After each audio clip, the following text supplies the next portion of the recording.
बार पैदल नहीं चला हूँ उनके साथ, कई बार। जिधर क्षेत्र से आते हैं ये BHL के पास रानीपुर जगह है, वहाँ के वन गुजरों के साथ मैं शिमला की तरफ 3 टाइम पैदल गया। मेरे 20-20, 25-25 दिन, 17-17 दिन की एक तरफ की यात्रा होती थी। तो वो रूट हमें मालूम है कैसे है। और जो माइग्रेट जो करते हैं हम लोग, उनके पीछे मैं आपको बता दूं कि उनके क्या कारण हैं, वो जो बहुत कम लोगों को पता है, वो थोड़ा शेयर करना चाहूँगा कि ये वन गुजर समुदाय है, ये माइग्रेट करके खुद आया है जम्मू कश्मीर से।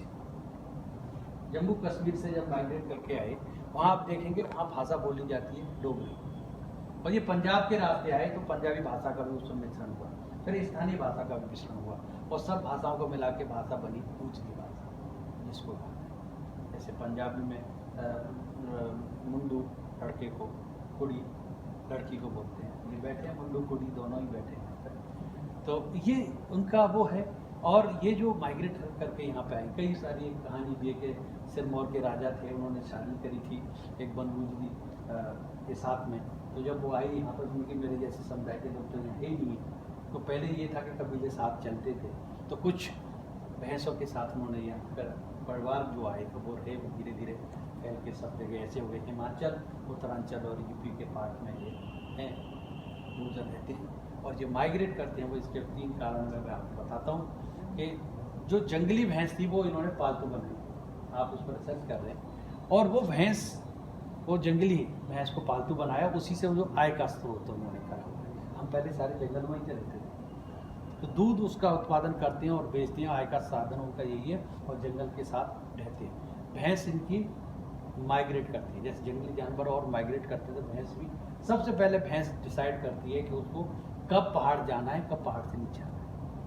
जब उसको यहाँ पे गर्म महसूस होने लगता है मार्च अप्रैल में, तो वो ऑटोमेटिक अपने उस स्थान पर जहाँ पे ठंडे इलाके उन पर चलना शुरू होता है। और इंटरेस्ट बताऊं कि सबसे बुढ़ी भैंस होगी सबसे आगे चलेगी, है आप इस पर काम कर रहे हैं, मैं चलाऊंगी साथ, सबसे बुढ़ी भैंस आगे चलेगी, क्योंकि उसको रास्ता पता होता है, और वो अपने परिवार का ऐसे मैनेज करती है को बीच में बच्चों को रखेगी, और जो इनके झुंड में जो ऑक्स होता है, भैंसा सांड जिसे बोलते हैं, उसको ड्यूटी लगाती है कि भाई कोई इधर से रहना, बच्चे को कोई देख रेख करना। तो वो बहुत सिस्टम के साथ चलती है कि कोई खतरा नहीं, वो करती है। जब वहाँ बैठने का सिस्टम भी आप भैंस का देखेंगे तो इस तरीके से बैठती है कि कोई खतरा होता है तो वो अलर्ट करती है, और बहुत समझदार है। अकल बड़ी की भैंस, आप उस भैंस के साथ रहेंगे तो भैंस बड़ी है, हर चीज़ में अकल में भी बड़ी है, वैसे भी बड़ी है।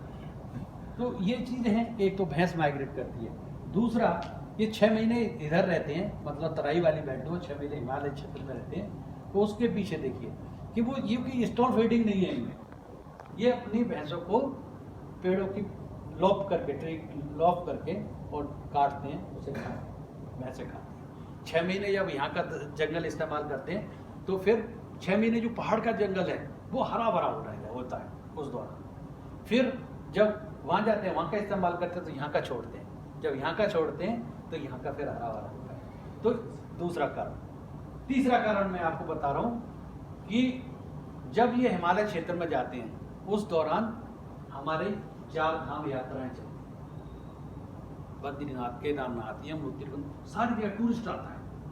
और अपन की क्या आदत थी, जब तक हमें बेड टी नहीं मिलेगी तब तक दिन की शुरुआत नहीं होगी। हिमालय में तो दूध है ही नहीं। वन गुजर जब तक ऊपर जा रहे हैं तब तक यात्रा इनकी सफल हो रही है, और ये कारण है, एक व्यवसाय इनका जो अच्छा हो जाए, दूध और दूध से बने पदार्थ बेचते हैं तो इनका आर्थिक ही सुधरती है। मैं बताया फॉर्डर मैनेजमेंट और इनका यात्रा का सफल होना ये है, और ये माइग्रेट करते हैं व्यावसायिक दृष्टि से। तो ये एक दूसरे हमारी यात्रा को सफल करने के लिए इनका माइग्रेशन होता है, और उन्हीं बेल्टों में जाते हैं, और नहीं जाते उन्हीं बेल्टों में। और जिस क्षेत्र में वह बरगुजर रहे आप देख लीजिए, मैं आपको चैलेंज के साथ कह रहा हूं, वहां आपको जंगल अच्छा मिलेगा, जंगल अच्छा मिलेगा, आपको घना जंगल मिलेगा, विस्तृत जंगल मिलेगा।